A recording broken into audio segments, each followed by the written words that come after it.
We live in a state, in a country that doesn't like us. They're trying really hard to get rid of us.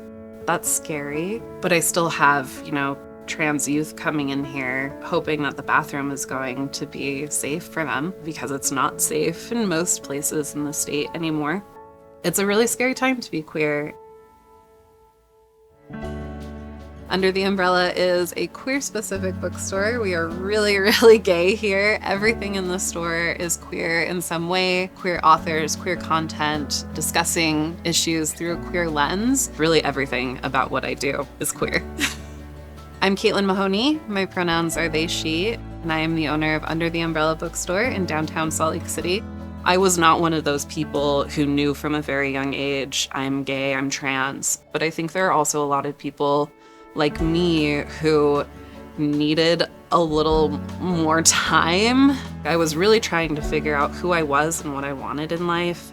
I wanted to read more about those different identities that I hadn't considered to see how they do or do not relate to me. They don't make it easy to find queer narratives. So 2021, I made a New Year's resolution, and by November of that year, we had Under the Umbrella. And when I opened it, there were no other queer bookstores that I could find, like specifically queer bookstores, as in everything in the store is queer. I couldn't find another store like that in the United States. I wanted something that was queer, but that expressed to people, no matter where you are, under the queer umbrella, under the LGBTQIA+ umbrella, there is space for you here, you are safe here. One thing that this space does really well is bring people who are in different places in their journey under one roof so that they can interact with each other. Anyone can walk in here and find a place where they feel comfortable or find a story they can relate to. I wanted people to walk into the store and be like, there's no way that everything in here is queer. There's no way there's this much queer literature, and there is. We've always been here this much, and we just haven't been allowed to be visible, but we're here.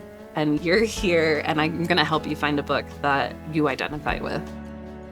I think in a situation like this, where, maybe if you're questioning something, you might not feel comfortable talking to somebody and ask for a sapphic romance. So one of the things that I decided to try was these identity bookmarks, where you could go around the store and see for yourself if a book has an identity that you're interested in learning more about. So you don't have to talk to me if you don't want to. You can just look for those non-binary book flags and know that there's a non-binary character in there that you can relate to.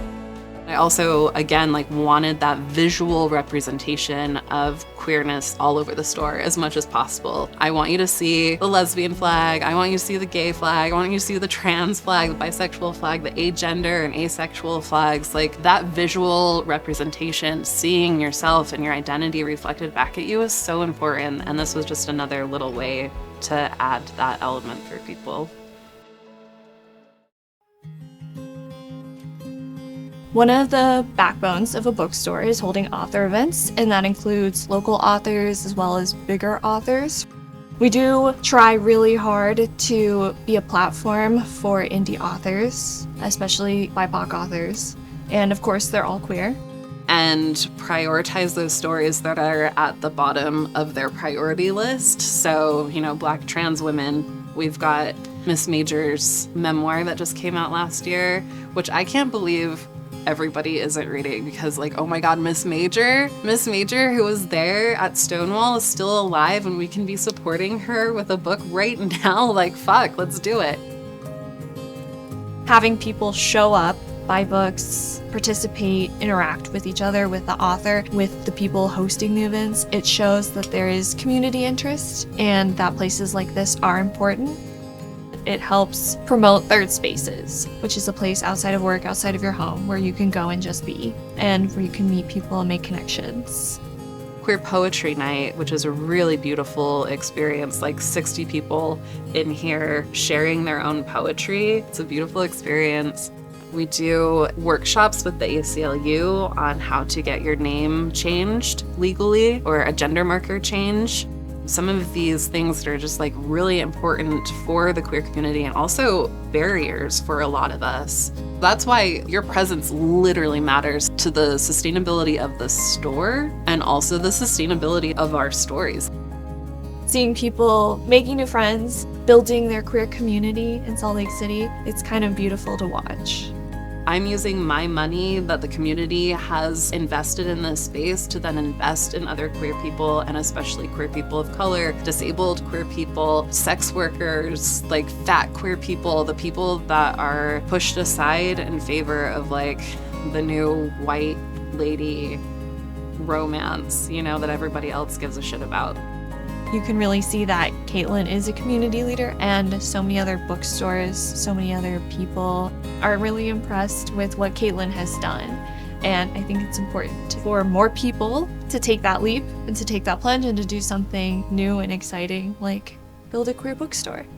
In this space, I'm trying to celebrate the joy and the representation, and again, the fact that we've always been here.